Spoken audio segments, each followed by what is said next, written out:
Thank you guys for tuning in today and welcome to another episode of The Source. My name is Zan Raza. Today I will be talking to Matthew Hoh, a senior fellow with the Center for International Policy. Matthew has 12 years of experience with America's wars overseas in the US Marine Corps, State Department, and Defense Department. In 2009, Matthew resigned from his post in the State Department of Afghanistan in protest of America's war escalation. Matthew also took part in the American occupation of Iraq in a State Department reconstruction governance team and then as a Marine Corps company commander. When he was not deployed, Matthew worked on Afghanistan and Iraq war policy and operations issues at the Pentagon and State Department. Matthew, thank you so much for joining us today. Well, thank you for having me on. Let us begin with your personal story. Talk about your time in the State Department in Afghanistan and tell us in detail why you decided to resign. Well, I went to Afghanistan in 2009 and I had just resigned from the Marine Corps. So I spent about 10 years in the Marine Corps total, had been appointed into the Foreign Service as a State Department political officer. And I went to Afghanistan with having been to Iraq twice and seeing war twice, and so there was a part of me that was morally broken. I was suffering from PTSD, post-traumatic stress disorder. I was drinking very heavily to try and deal with my thoughts of suicide and other issues, as well as too what I realize I now have is I now have traumatic brain injury as a result of being around so many explosive blasts, some explosions. So that's me going into Afghanistan. And however, though, I thought it would be different under President Obama. I thought it would be different under General Petraeus in the fall of 2008, when General Petraeus takes command of all American forces throughout the Middle East, including Afghanistan. He basically says, we are going to talk, we are going to negotiate, we're going to end these wars through those means, as opposed to fighting, opposed to killing. And of course, that's not what happened. That's not what happened under President Obama. It's not what happened under General Petraeus or General McChrystal. So when I got to Afghanistan in April of 2009, what I found was that it was no different than Iraq. There was no difference in the policy, no difference in the way the United States was acting militarily, and that I would often get suckered into the notion of what's the difference between Iraq and Afghanistan. And finally, I realized, there's no difference that matters for the wars, because the United States military and the United States government is doing the same thing here as they did in Iraq. And again, I was morally broken from the wars. The wars were intellectually dishonest. And so after 5 months, seeing the war escalated, knowing where that was going to go, how it was just going to make the war worse, I resigned in protest. And then that letter went to the Washington Post, and it became a big deal. And 10 years later, I'm sitting here speaking with you. Let us pick up on that.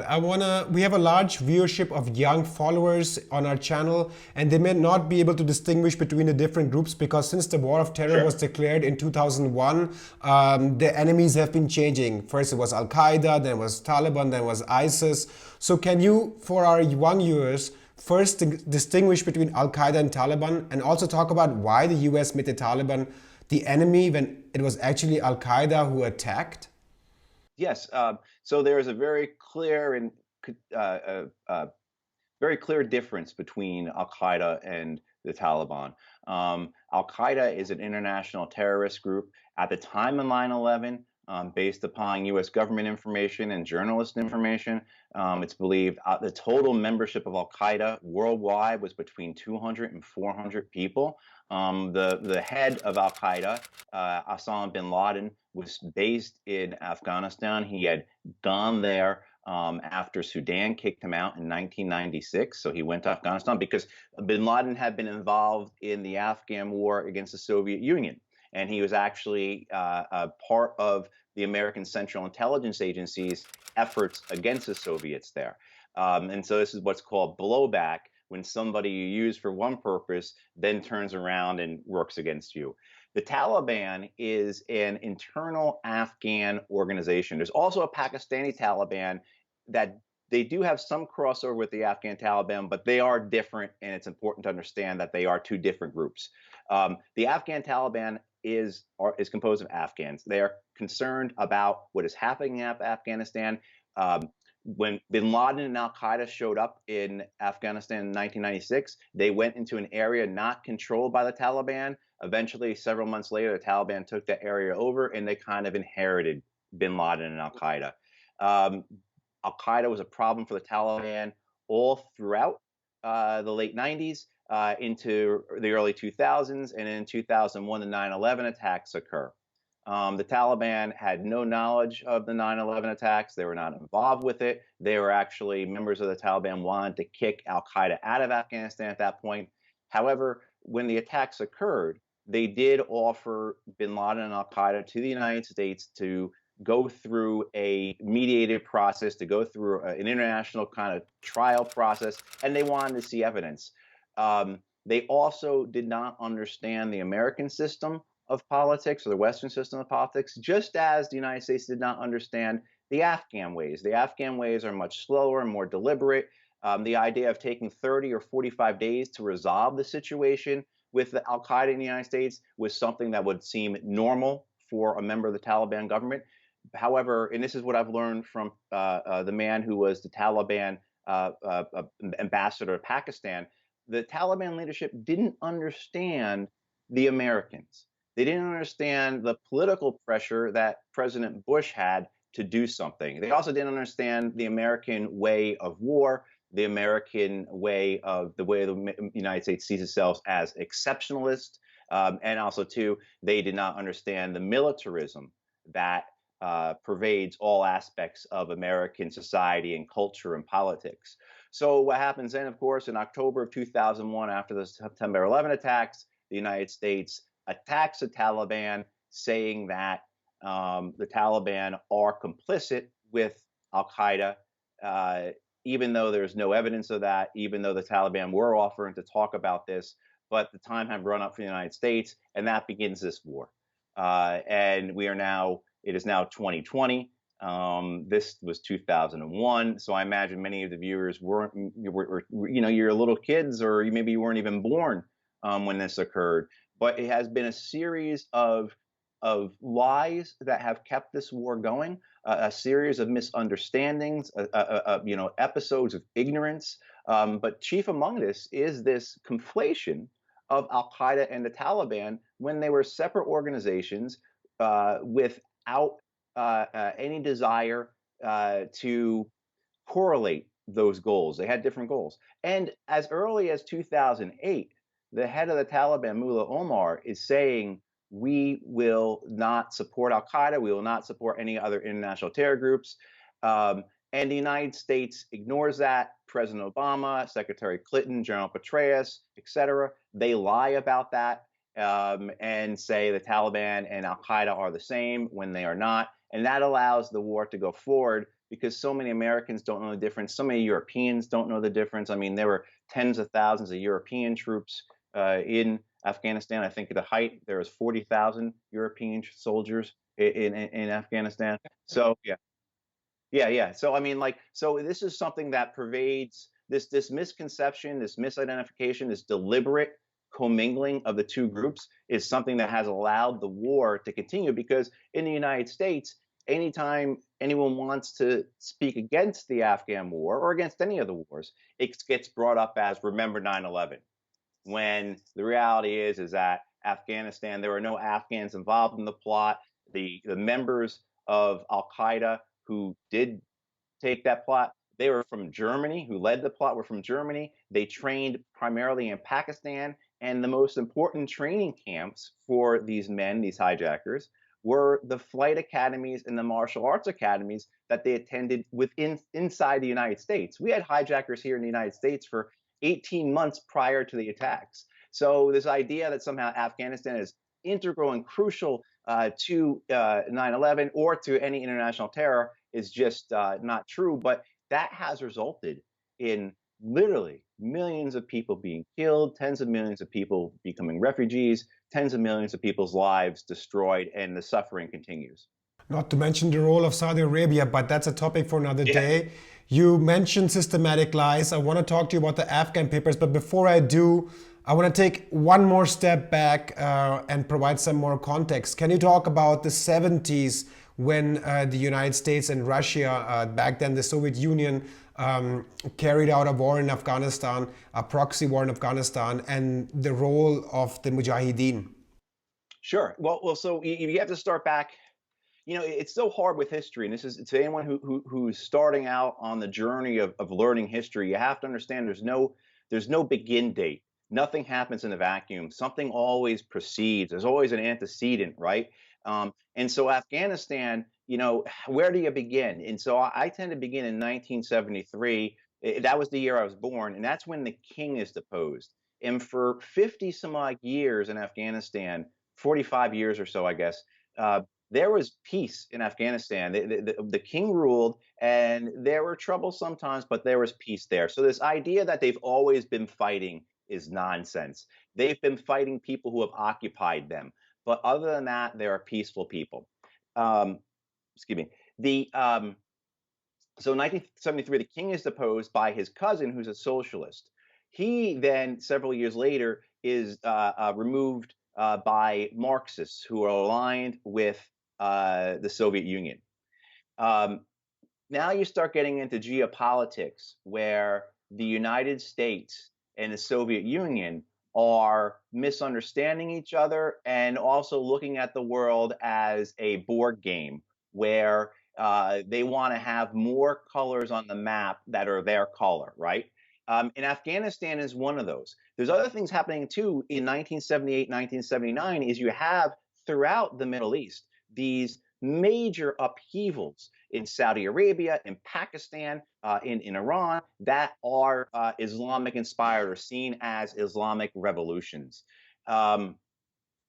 So within all that, the United States in 1978, going into 1979, under Zbigniew Brzezinski, the National Security Advisor for President Carter, because fighting has begun within Afghanistan. And what they believe, what the Carter administration believes they can do, is start problems in Afghanistan, fund these rebel groups against the Marxist government to basically lure the Soviet Union into Afghanistan as a trap, to bait them, to give them, in Zbigniew Brzezinski's own words, their own Vietnam. And so for 6 months prior to the Soviet Union invading, the United States is sending money and weapons to these rebel groups. And so by the time the Soviet Union invades in December of 1979, late December 1979, almost 100,000 Afghans have already been killed. And sure enough, the Soviet Union, within a matter of months, finds itself with 50, 60,000 troops there, wondering, how did this happen? And so that begins an 8-year war, from December 1979 to their last troops leave in February of 1988. February of 1989.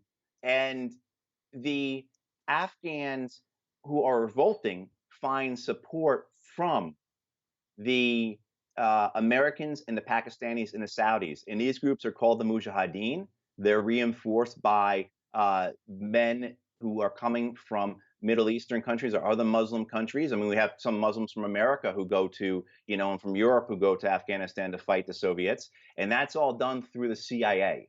And this is where blowback happens. This is how the group Al-Qaeda eventually is formed. But however, in 1989, when the Soviets leave, the fighting continues. The United States actually refuses to stop sending weapons and money to the rebel groups because the communist government is still in power in Afghanistan despite the Soviet Union leaving. And that government holds on to power for about 3 years, and then it collapses after the Soviet Union collapses because its support falls away. That then causes all these rebel groups to start fighting each other. All these groups that have been supported and supplied and financed by the United States and Pakistan and Saudi Arabia. That kills tens and tens of thousands of people. Kabul is shelled. Its large parts was reduced to rubble. And out of that comes the Taliban. The Taliban conquered most of the country. And then, by 1996, and then in 2001, they're still fighting some small remnants of opposition. But then 9/11 happens, United States comes in, and we are here we are now. So I would like to switch gears and let's move to a recent topic. Recently, the Washington Post, an establishment news outlet in the United States, released the Afghan Papers, which unveiled over 2,000 pages of unpublished notes of interviews with hundreds of US officials who were directly involved in the Afghan war. It turned out that the official narrative was far from the truth and that the public was systematically lied to. Could you talk about the background of how these papers were released and state the most notable findings of these papers? Sure. The important thing about this is that history repeats itself. In the late 1960s, there's a Pentagon official named Daniel Ellsberg, who is responsible for writing the history of the Vietnam War. And what he finds, and what he had known for a long time, is that that war was all based on lies, and that the American government and the American military knew the war was unwinnable, but they kept lying about that as well as the reasons for the war to the American people. Daniel Ellsberg, at great risk to himself, then releases these papers. This becomes a big issue of freedom of the press in the United States. Sets a lot of precedents that way. But this is known as the Pentagon Papers. At one point, President Nixon describes Daniel Ellsberg as the most, and also Henry Kissinger, they describe Daniel Ellsberg as the most dangerous man in the world because he is threatening the very foundations of the American government and the American military by exposing their lies. Now, last month, December of 2019, I'm sorry, I'm forgetting, we're in January, right? So I'm forgetting where we are here. So 2019, the Washington Post releases what they're calling the Afghan Papers. And these papers are documents that were done, interviews of American officials involved with the war in Afghanistan, hundreds of officials, not just a couple, but hundreds of officials, documents numbering in the thousands of pages, where because they thought these were going to be classified, because they thought it would never be released to the public, these officials spoke candidly about the war, spoke honestly about the war. And what you see is very similar to what you saw with the Pentagon Papers. You see hundreds of American officials saying that the war is unwinnable, saying that the government is lying about the war, saying that the Afghan government is corrupt, saying that we don't know anything about Afghanistan. We don't even know who we're fighting. And this is coming from senior officials. This is coming from people like the Secretary of Defense, from generals, from people who are running political programs in Afghanistan, or from military officers, or from analysts who are going in and briefing Congress.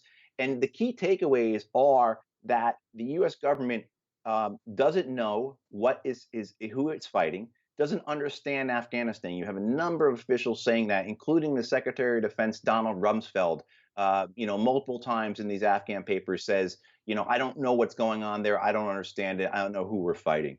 You have the other key points are the deliberate misleading of the American people and the American Congress. You have military officers and civilian officials saying that every data point was deliberately changed in order to give a positive spin, as well as then you have information on how we knew the war was unwinnable, information on how we knew what our money was going to. All the money we were spending there was just being thrown away, was being used, was being absorbed via corruption, and it was not going to help the Afghan people. So it's really it's what many people know about the war, but as a colleague and a mentor of mine, a man named Stephen Walt at Harvard University, said about the WikiLeaks releases, which is also something very similar to this that Chelsea Manning did about the Iraq War, is that we know what's happening in black and white, but this provides the details. This provides the color, and so you get a really good. And for people, I would recommend people who are very interested in this to read Daniel Ellsberg's book called Secrets. To go and look at the WikiLeaks papers that Chelsea Manning released, and then go and look at the Washington Post, the Afghan papers. They're all there. You can look at them online and see how nothing has changed in 50 years, but millions and millions of people have died.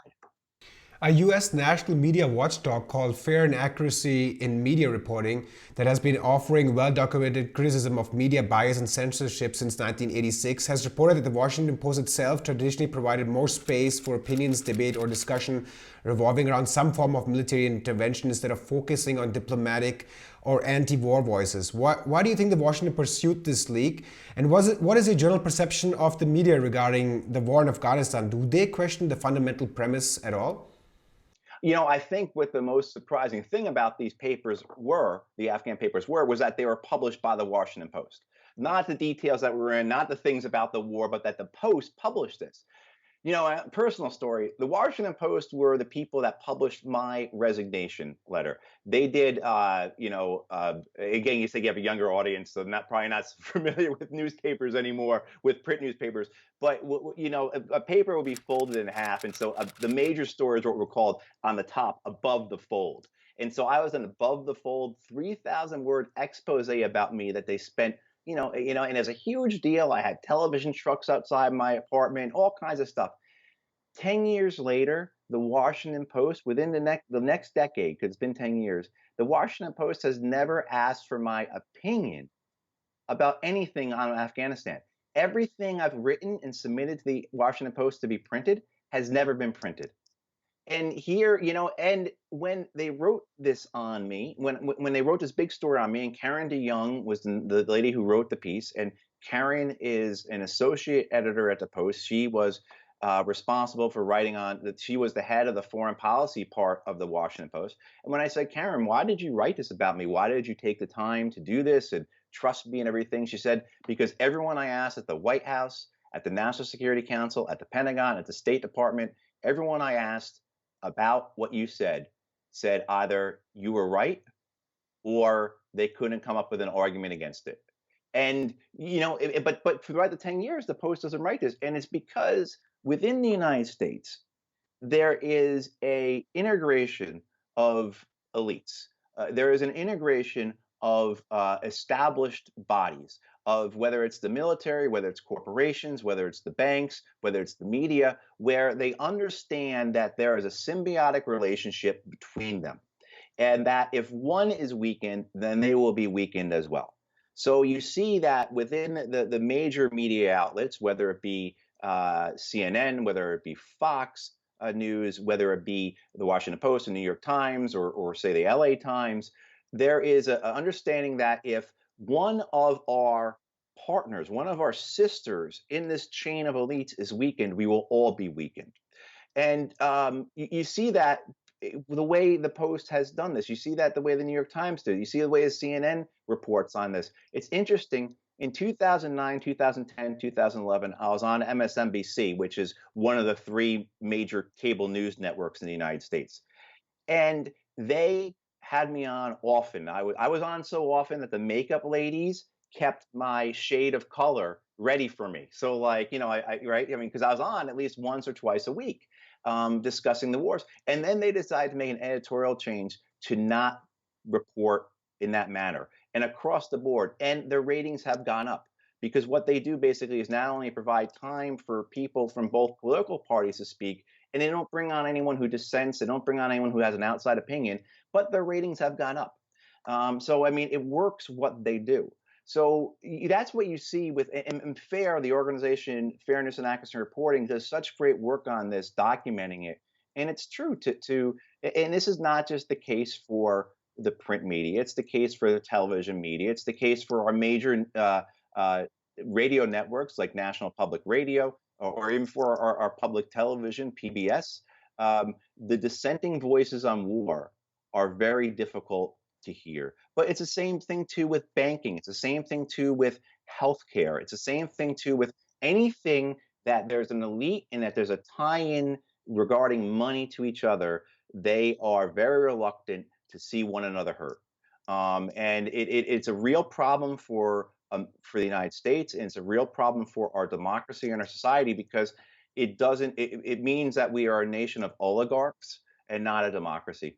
Talking about this integrated system, I read a very interesting piece on The Intercept. I think it was Glenn Greenwald who documented all the so-called defense analysts or policy experts that are invited, but they're all from the surveillance or military industrial complex who used to work for some big corporation, Lockheed Martin or something, or defense industry, and they're called on, and they're not even transparent about who they call on, and they just write something in the action bar or lower third, it's a defense analyst. But getting back to Afghanistan, the war in Afghanistan has been going on for so long that many can't even imagine the US out of the picture. I myself, you mentioned this before, but I myself was 14, 15 years old when the war began.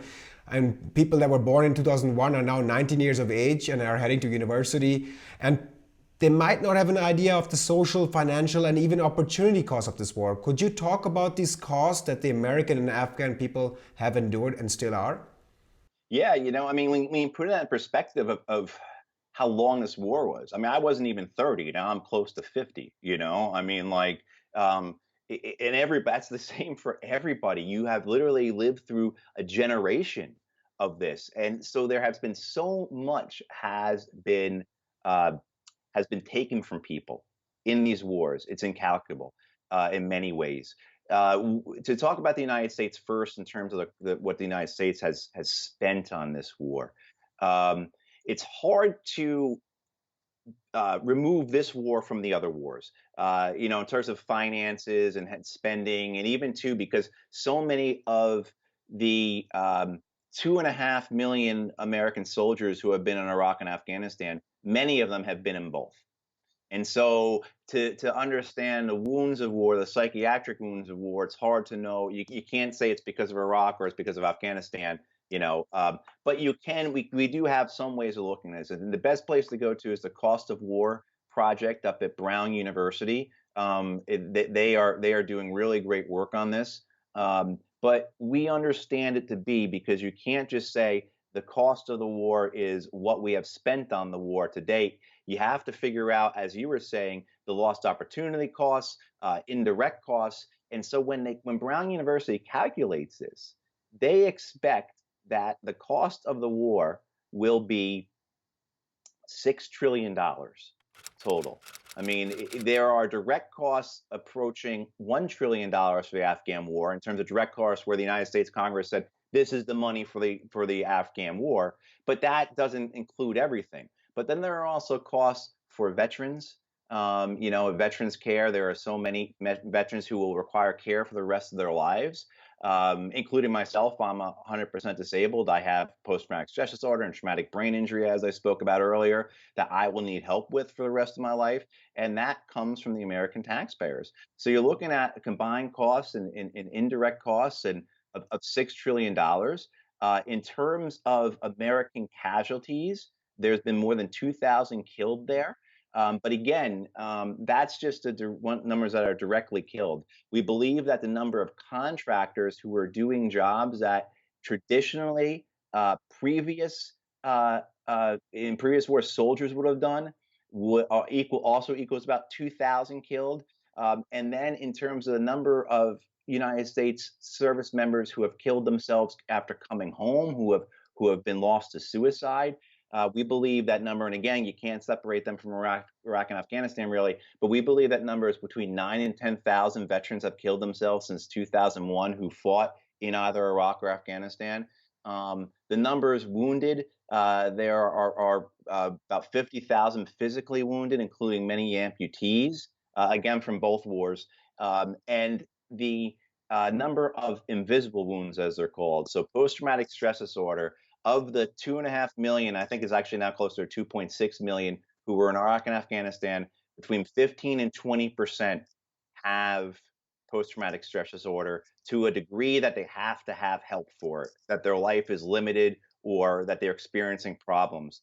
So you do the math, right? 20% of that is 500,000.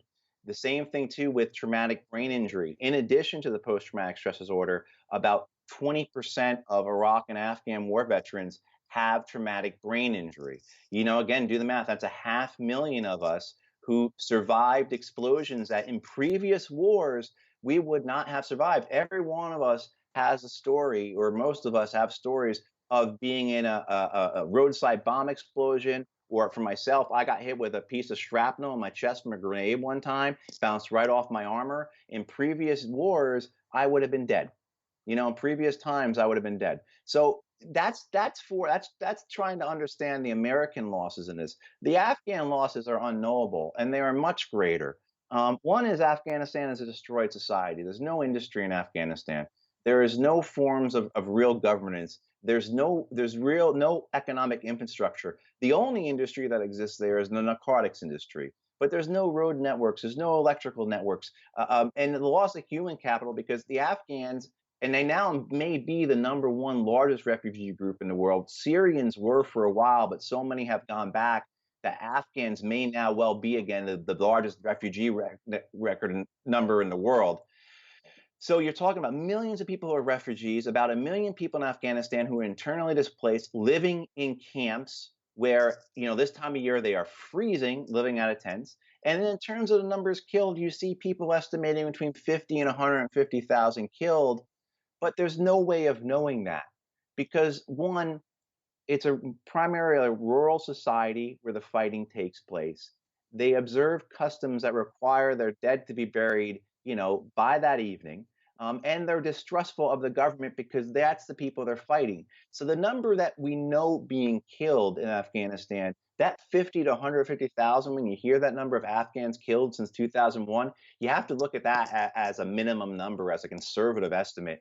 Because I can tell you from my experience, I saw a lot of Afghan civilians killed just in the 5 months I was there that never made it into any record keeping, that never made it into any tally. And for every time a United States plane bombs and kills Afghan civilians, or a helicopter does, or a drone does, or whatnot, there are at least 3 or 4 or 5 or 6 other incidents that are not reported where that happens. So the losses of the Afghan people really are absolutely incalculable and unknowable. But what is known is that the suffering is massive, it's continuing, and there doesn't seem to be any end for it. Not to mention the trauma that families, children experience when they lose their loved one, whether it's American or Afghan. Those things you can't Yes, even put a absolutely. price, you can't even put a cost on it, and there's no way that takes into account, and there are no benefits for these people. I want to switch gears. Can you talk about the recent situation in Afghanistan? Every time I open the news, there's peace talks starting, then breaking off, then starting, and there was big hopes in the current last round of peace talks, and there was big plans being made in Camp David.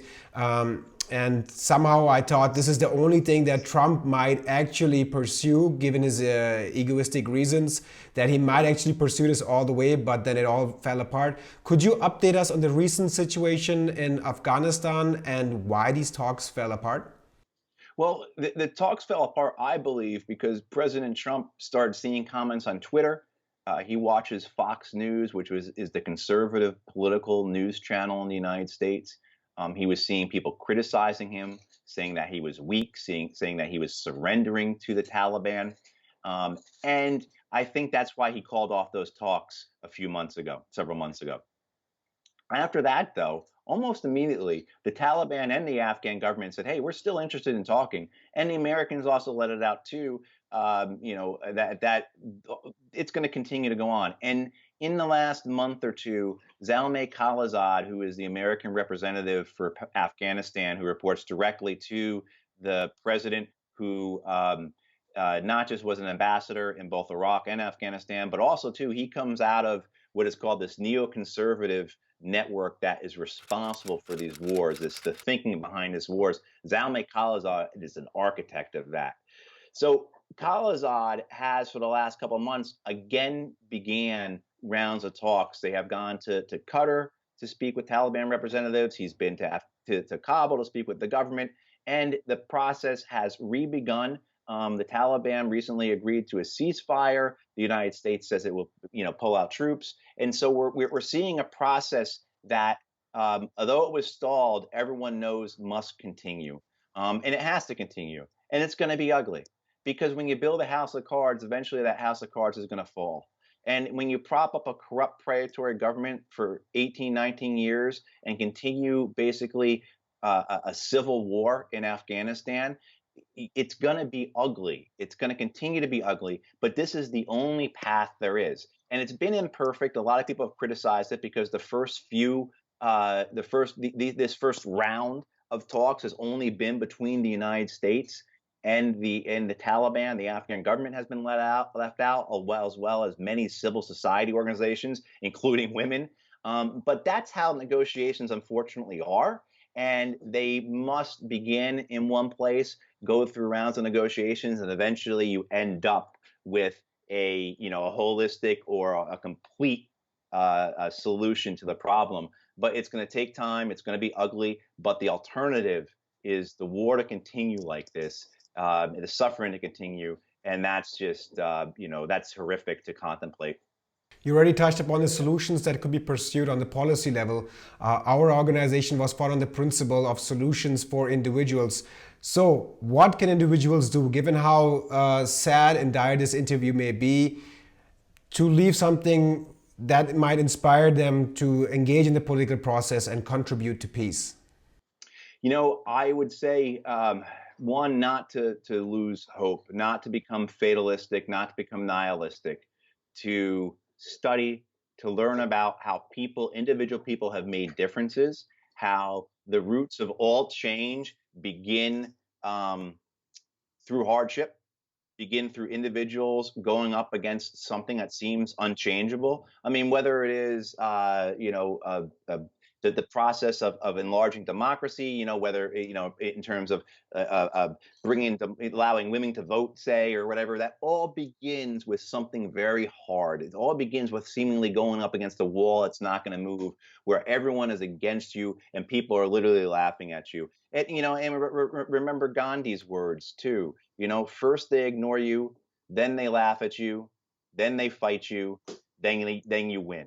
Okay, and do in that study, in that study of what people have done, see what people have utilized effectively, and update it for the modern times, update it for our digital world. But as live, it's still the same. It's you got to write, you've got to speak to people, you got to put yourself out there. You have to do all things. You can't just say voting is not important, because I tell you what, there may not be a lot of differences between Donald Trump and Hillary Clinton when it comes to the wars, when it comes to big banks, when it comes to, big business. But when it comes to things like abortion rights, when it comes to things like the rights of minorities, there is a huge difference. So voting does matter. And I would say in Europe too, you guys have a much better democratic system than we do. We have a choice of two people. You guys have multiple parties to a degree, right, that allow for better choice. But be involved in the process, but also too, don't have your blind faith in the process. So you got to use both hands, right? Work within the system, but also work outside the system and try and change the system, and just keep slugging away. And the other thing too, if you are an activist, if you are involved in this stuff, take care of yourself. You have to practice self-care. You have to do those things necessary. You cannot watch programs like this all day long. You cannot only read about issues like this all day long. You have to give your mind a break. You have to give your soul a break. You have to give your spirit a break. Do other things and take care of yourself, because that's the only way you're going to be able to compete with those who don't want to change things, is if you are healthy and strong and well rested. Inspiring words, Matthew. Thank you so much for your time. Thank you. And thank you guys for tuning in today. Don't forget to subscribe to our YouTube channel by clicking on the subscribe button below, and to donate so we can continue to produce independent and non-profit news and analysis. My name is Zain Raza. See you guys next time.